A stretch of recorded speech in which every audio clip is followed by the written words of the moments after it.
Assalamualaikum, nama saya Muhammad Nazim bin Isamuddin. Nombor matrik saya 2526032. Saya daripada kos tipis SEM 2. Assalamualaikum warahmatullahi wabarakatuh. Nama saya Anas Muaz bin Khawjan Nazimuddin. Nombor matrik 2526021. Saya daripada kos tipis. Hai, nama saya Dewi Marina Liti Saberi. Nombor matrik 252600015 dari kos tipis SEM 2. Hai, nama saya Aisyah Nasar Najradwan. Nombor matrik 2526040 tipis SEM 2.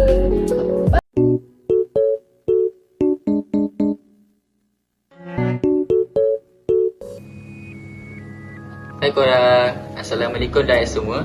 Selamat datang ke podcast kami. Saya Daniel dan bersama saya hari ini ada 3 panel hebat lah, iaitu Aisyah, Anas dan juga Dewi.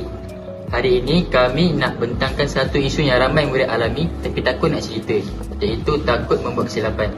Kenapa takut salah ni boleh jadi penghalang besar dalam kelas? Jom kita kupas.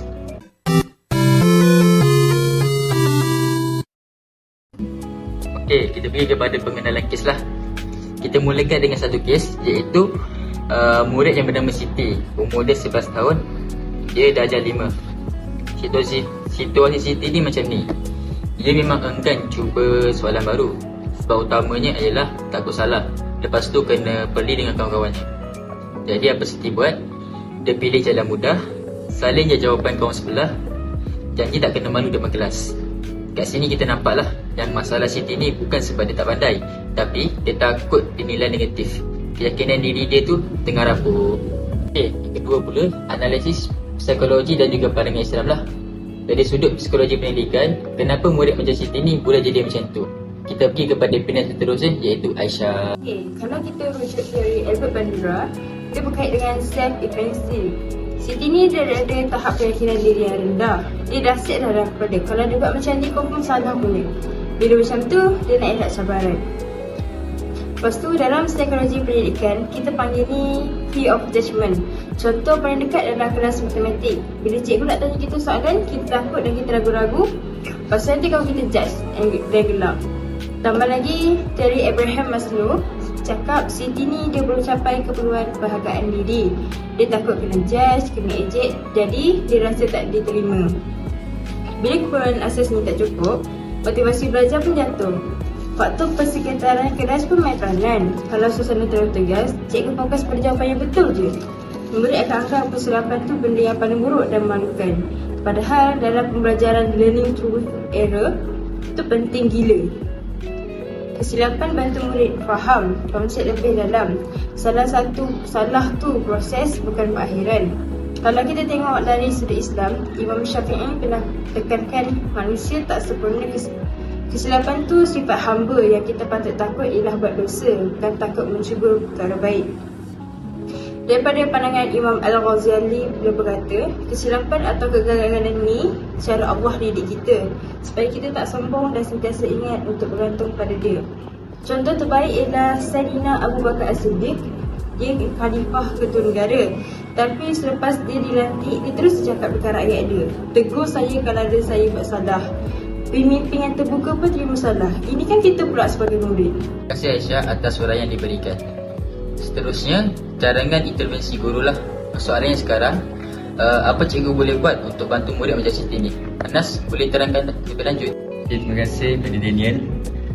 Yang pertama, guru perlu wujudkan safe learning environment, suasana selamat, supaya murid kena rasa okey untuk salah tanpa rasa malu atau takut dihukum. Kedua, tukar cara kita bagi pujian. Guru perlulah puji usaha, bukan jawapan betul je. Contoh, cikgu boleh cakap, bagus Siti sebab berani angkat tangan, cuba jawab, walaupun jawapan itu salah. Yang ketiga, guru perlulah galakkan budaya kelas yang menyokong. Boleh guna aktiviti pukulan atau kuis santai untuk kurangkan tekanan. Bila murid rasa selamat dan dihargai, pelan-pelan keyakinan diri dia akan naik. Dia akan mula berani mencuba. Terima kasih Anas atas pendapat yang diberikan. Sebagai bakal guru, apa yang kita boleh reflekskan dari kes Siti ini? Dewi, boleh tolong saya jawabkan? Terima kasih Dina. Kita kena faham setiap murid datang dengan tahap yang kena berbeza. Tak boleh guna satu cara untuk semua. Parent guru bukan takat mengajar sahaja je. Kita juga sokongan emosi untuk murid. Kita yang kena tunjuk yang salah tu normal dalam proses belajar. Macam yang Saidina Abu Bakar tunjuk, memimpin pun berani ditegur bila cikgu sendiri untuk sikap terbuka. Tak ego bila tersilap, murid akan ikut mereka lagi berani mencuba. Terima kasih Dewi atas jawapan yang diberikan. Tepat sekali. Kesimpulannya, takut membuat kesilapan memang halangan besar dalam pembelajaran. Tapi dengan pendekatan positif, sokongan berterusan dan suasana yang betul, kita boleh ubah ketakutan itu jadi keberanian. Okey, itu sahaja perkongsian kami untuk episod kali ini. Mesej terakhir daripada saya, kita pegang kata Imam Syafi'i, takutlah buat dosa, bukan takut mencuba. Terima kasih semua kerana menonton. Jumpa lagi di podcast akan datang. Assalamualaikum. Bye-bye.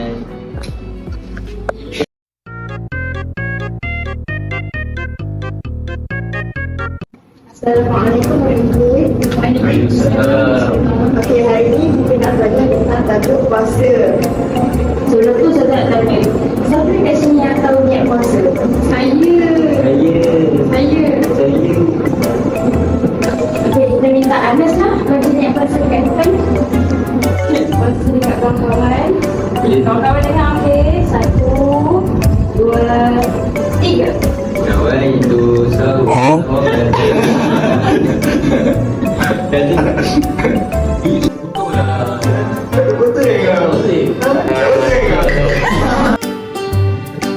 Kenapa kau bawa Anas? Dah baca dulu. Dia dekat tangan besi. Tengok mesti. Tangan besi. Mesti. Tangan besi. Dah besi lah. Sebelah sini kalau salah. Dia nak bercuba tak macam mana? Bingo. Korang dah cuba. Kalau korang rasa sibuk dalam kata Anas tu,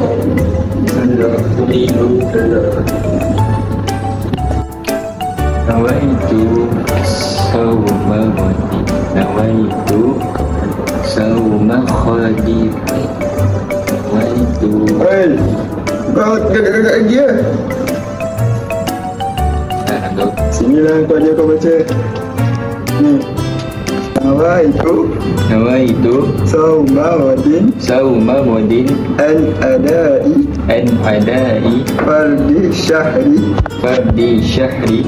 Ramadana hadhihi sanati lillahi ta'ala. Tu kau boleh baca.